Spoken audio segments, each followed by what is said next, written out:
Microlith कहा गया।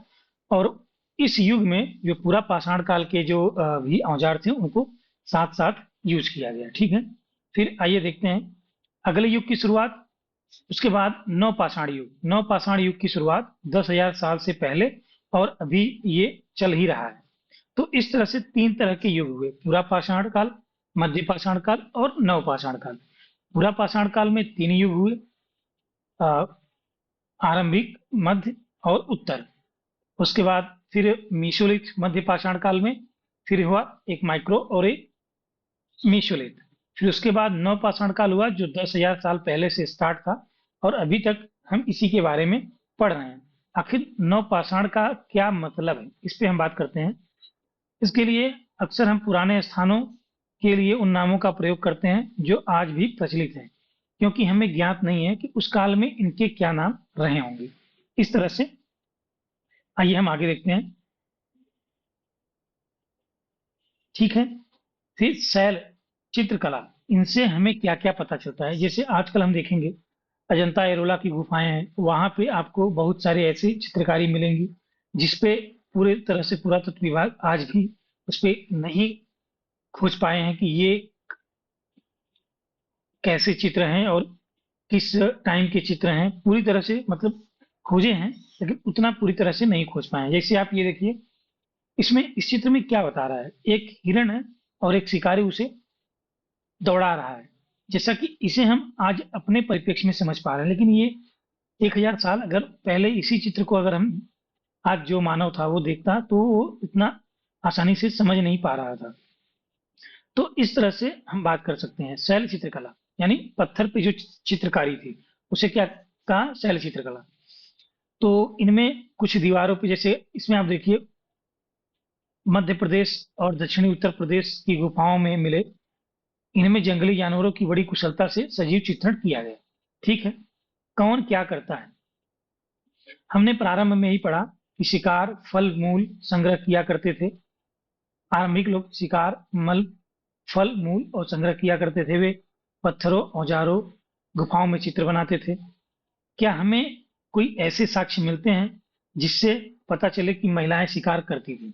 ठीक है, तो या पुरुष औजार बनाते थे या फिर महिलाएं चित्रकारी करती थी। इस तरह के साक्ष्य खोजने में क्योंकि हमारा समाज हमेशा से पुरुष समाज रहा है, तो कुछ भी चीजें एडवांस फॉर्म में या कुछ पहले की जो बनती हैं उसे ये मान लिया जाता है कि ये चीज पुरुष समाज ने किया होगा। तो इसमें अंतर कैसे किया जाए इसके बारे में यहाँ पे क्वेश्चंस किया जा रहा है। तो आइए देखते हैं। पुरुष फल मूल इकट्ठा करते थे, संभवतः वास्तव में हमें इसका ज्ञान नहीं है, लेकिन दो बातें हो सकती हैं। महिला और पुरुष दोनों ने मिलकर कई काम एक साथ किया। यह भी संभव है कि कुछ इस तरह की केवल महिलाएं करती थी और केवल पुरुष करते थे। इसके अलावा उपमहाद्वीप के अलग अलग क्षेत्र में अलग अलग परंपराएं भी रही होंगी। ठीक है, अब आइए देखते हैं भारत में शुतुरमुर्ग। सॉरी, भारत में पूरा पाषाण युग के दौरान शुतुरमुर्ग होते थे ऐसा माना जाता है। महाराष्ट्र के पटने पुरा स्थल से शुतुरमुर्ग के अंडे के अवशेष मिले। हम किस आधार पर कहते हैं कि भारत में शुतुरमुर्ग थे, मतलब महाराष्ट्र के पटनेपुरा स्थल से शुतुरमुर्ग के अंडे के अवशेष मिले। हम इस आधार पे कह सकते हैं कि शुतुरमुर्ग भारत में पाए जाते थे। आज हमें शुतुरमुर्ग कहाँ मिलते हैं इस पे हम चर्चा करेंगे आने वाले क्लास में। हुंस्की, हुंस्की का सूक्ष्म निरीक्षण। अब हुंस्की कहाँ है ये हम मानचित्र में देख लेते हैं। अभी एक बार मानचित्र भी हम लास्ट में फिर से दोहराएंगे। ये देखिए, ये क्या है, पूरा पाषाणिक पूरा स्थल है। कौन कौन सा, कुरनूल की गुफाएं, हुंस्की और भीमबेटका, ये तीन हैं। भीमबेटका आजकल एमपी और महाराष्ट्र के बॉर्डर पे है। कुरनूल की गुफाएं जो हैं ये आंध्र प्रदेश में पाई जाती हैं, और हुंसगी जो है ये लगभग कर्नाटक और आंध्र प्रदेश से सटा हुआ है। तो यहाँ से हम देख सकते हैं। आइए अब हुंसकी के बारे में पढ़ते हैं। थोड़ा बहुत भी अगर स्पीड ज़्यादा हो तो हमें प्लीज़ आप बताइएगा, हम कोशिश करेंगे उसे काफ़ी अच्छे से पढ़ाने की। यहाँ पर पूरा पाषाण युग के कई पुरा स्थल मिले। कुछ पुरास्थलों से अलग अलग कार्यों में लाए जाने वाले कई प्रकार के औजार मिले। संभवतः ये आवास और उद्योग स्थल रहे होंगे। कुछ कुछ छोटे पुरास्थलों में भी औजार के बनाए जाने के प्रमाण मिले। इस तरह से पुरास्थल झरने के निकट थे। अधिकांश औजार चूना पत्थर से बनाए गए।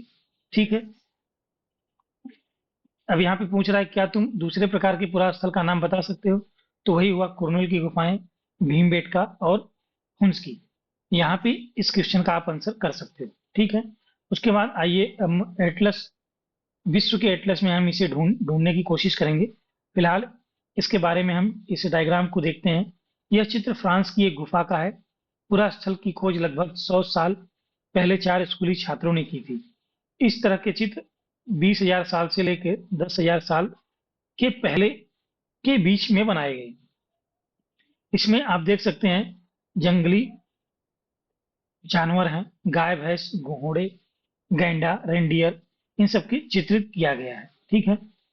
इन रंगों को लौह ऐसक, अभी आप बात कर रहे थे कि लोहे का कब से यूज हुआ, तो अब इस डायग्राम्स की मदद से हम बता सकते हैं कि लोहे का उपयोग मानव समाज में कब से आया, उसके बारे में हम आगे पढ़ेंगे। चारकोल खनिज पदार्थों से बनाया जाता था।